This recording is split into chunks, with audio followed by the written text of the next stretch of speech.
BC ਦੇ premier David Eby ਅਤੇ NDP party ਦੇ ਲੀਡਰ ਹਨ। ਉਹ ਸਾਡੇ ਨਾਲ ਗੱਲਬਾਤ ਕਰਨਗੇ। ਅੱਜ ਉਹ ਜਿਹੜੀਆਂ ਗਨਸ ਨੇ ਸਟਰੀਟ ਦੇ ਉੱਤੇ, ਉਹਦੇ ਬਾਰੇ ਉਹਨਾਂ ਦੀ ਕੀ ਪਾਲਿਸੀ ਹੋਏਗੀ, ਉਹਦੇ ਬਾਰੇ ਦੱਸਣਾ ਚਾਹੁੰਦੇ ਹਨ। Premier, good morning. Thank you very much for joining us. Hello, Mr. Penn. Thank you for having me.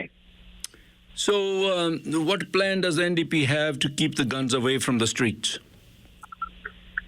Well, we're providing the support to the police that they need to be able to go after gangsters. Everything from being able to seize properties, houses, and cars, to enhancements at the RCMP lab to track guns and bullets, a new informant program so that people who want to get out of a life of organized crime can provide information that helps crack cases, a new integrated gang homicide team to track violent gangs and go after them to make sure they're ending up in jail and that they're prosecuted. And most importantly, although I never thought that this would be an issue, we're committing to ensure that Canada's federal firearms laws are enforced in British Columbia, that they're able to be used as a tool by the police to go after gangsters, to stop people who are violent at home to their wife or to their kids from having guns, to make sure that we're keeping handguns and semi-automatic rifles off of our street in British Columbia. Mm-hmm.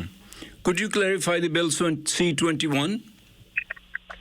Yeah, this is a federal law that restricts semi-automatic rifles and handguns. It freezes handgun sales, so you're not able to sell handguns anymore. And it also prohibits what are called ghost guns, which are guns that have pieces that are printed with 3D printers. And there was a guy in Langford that turned his basement into an armory making handguns. Police used this law to search his house, to seize those handguns that he had printed with a computer, and to put him in jail. And also, it restricts people who are violent to their wife or to their kids from having a gun. We know that this is very dangerous to families when someone who is like this has a gun. They kill their partners, they kill their kids, but they also shoot at police. And so it makes the whole community safer when they don't have guns. This is the law that John Rustad has said, not once, not twice, but 3 times, including in a recent radio debate with me, that he would direct the police not to enforce. And Mr. Thin, you know these gangsters, some of them are smart. They're going to move their gun operations from Ontario, where these laws are enforced, to British Columbia under a John Rustad government, where he is promising not to enforce those rules, because why wouldn't they? Of course they would do that. So it makes no sense, and I think it's reckless and dangerous, and it makes our communities less safe. At the same time, Premier, a lot of farmers in the interior are living in the farms, and people, law-abiding people who has guns, and they're target shooters, hunters. What about them? Absolutely. Well, they're just fine. This has nothing to do with hunting. You don't get the kids together with an AR-15 and go out into the woods to do deer hunting. This is the gun that is used repeatedly in mass shootings in the United States. You don't get the kids together with a handgun, go out to the woods to shoot Thanksgiving dinner. These are guns that we know where they end up. They end up on our streets. We know what they're used for. They're used between gangsters to settle disputes as they fight over the profits of drug crime. And so we are very clear. We will give police every single tool, but not just the federal gun laws. Additional tools. You know, we have Baltaj Dillon running with us, senior decorated RCMP officer, spent his career fighting gangs. He has frontline experience, as does Gary Begg, as does Terry Young, a former senior VPD officer running in downtown Vancouver for us, about how we disrupt these gangs and make their life miserable. These federal rules are just one part of it.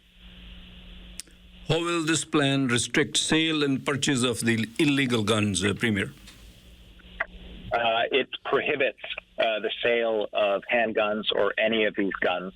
It makes it illegal to do it. It makes it illegal to print guns using 3D printers and restricts that behavior. The law itself isn't what stops that from happening. What stops that from happening is when police use that law, when they have the resources and the law, and they go in and they arrest people who are breaking that law. And, you know, some You aren't able to get the gangster on the specific crime you want to get them for, but you can get them on a violation of a federal gun rule.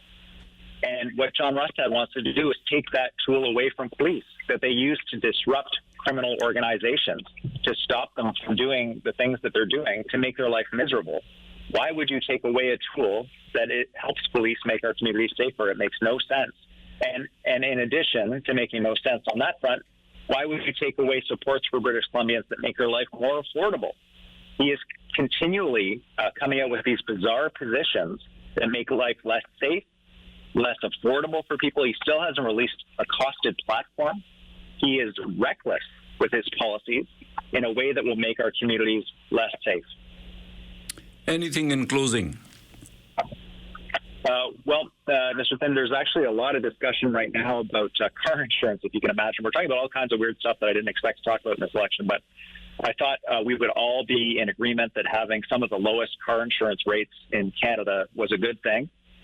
But John Rustad has committed to bring us to an Alberta or an Ontario model of car insurance. And one of the things I just want to encourage your listeners to do is just pick up the phone and call a relative in Alberta, call a friend in Ontario and say, what are you paying for car insurance?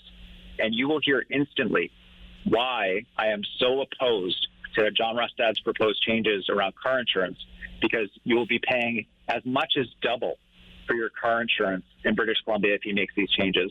And just one example of what we'll be talking about at the debate tomorrow. I'm really looking forward to having that discussion about how we're going to make life more affordable and communities more safe for British Columbians.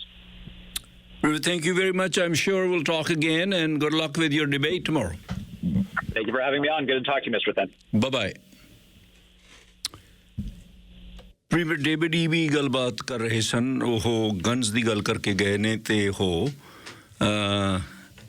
ਨੁਕਤਾਚੀਨੀ ਕਰਕੇ ਗਏ ਨੇ ਕਿ ਜਿਹੜੇ conservative party ਦੇ leader ਨੇ ਉਹ ਗਲਤ ਗੱਲ ਕਰ ਰਹੇ ਹਨ। ਉਹਨਾਂ ਦੀ ਪਾਲਿਸੀਜ਼ ਬਹੁਤ ਮਾੜੀਆਂ ਨੇ ਗਨਜ਼ ਬਾਰੇ ਕਿ ਗਨਜ਼ ਜਿਹੜੀਆਂ ਨੇ ਗੈਂਗਸ ਨੂੰ ਸੱਦਾ ਦਿੰਦੀਆਂ। ਗੈਂਗਸਟਰ ਬੜੇ ਸਿਆਣੇ ਆ। ਜੇ ਇੱਥੇ ਉਹਨਾਂ ਨੇ ਗਨਜ਼ ਦੇ ਬਾਰੇ ਢਿੱਲ ਦੇ ਦਿੱਤੀ ਤਾਂ ਦੂਜੇ ਸੂਬਿਆਂ ਤੋਂ ਜਿਹੜੇ ਕ੍ਰਿਮੀਨਲਸ ਨੇ ਗਨਜ਼ ਇੱਥੇ ਲੈ ਆਉਣਗੇ। ਇਸ ਕਿਸਮ ਦੀ ਗੱਲਬਾਤ ਉਹਨਾਂ ਨੇ ਕੀਤੀ ਹੈ।